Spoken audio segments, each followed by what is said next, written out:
नाही, मी जेव्हा पार्थला प्रश्न विचारला होता, मी तुमच्याच चॅनलवरती बातमी पाहिली आणि ती चॅनल बघून मी साधारणपणे कुणाबद्दल अशा बातम्या आल्या की मी त्या व्यक्तीला फोन करून विचारते की बाबा अशी बातमी आली आहे, काय आहे ही परिस्थिती. तेव्हा पार्थला मी फोन केला होता सकाळी आणि मी असं म्हणले होते, तो मला म्हणला आत्या मी काही चुकीचं केलं नाही, मी तुम्हाला नंतर समजून सांगतो काय झालं. त्याच्यामुळे तेव्हा सकाळी मी तो स्टँड त्याच्यावर विश्वास ठेवून हा ठेवला.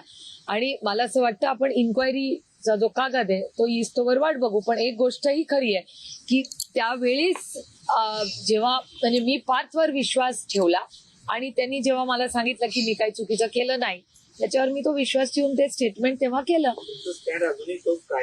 मला असं वाटतं की आपण ज्या मुलांना जन्मापासून पाहिलेलं आहे त्यांच्यावर आमच्या घरातले संस्कार हे झालेले आहेत. त्यामुळे माझा विश्वास आणि अपेक्षा माझी आमच्या घरातल्या प्रत्येक मुला आणि मुलीकडून अपेक्षाही आहे की त्यांनी कुठलंही काम ते करणार नाहीत आणि करूही नाही इथून पुढेही. एवढी एक आत्या म्हणून, एक आई म्हणून, एक मावशी म्हणून आमच्या घरातल्या सगळ्याच मुलांकडून माझी ती अपेक्षा आहे.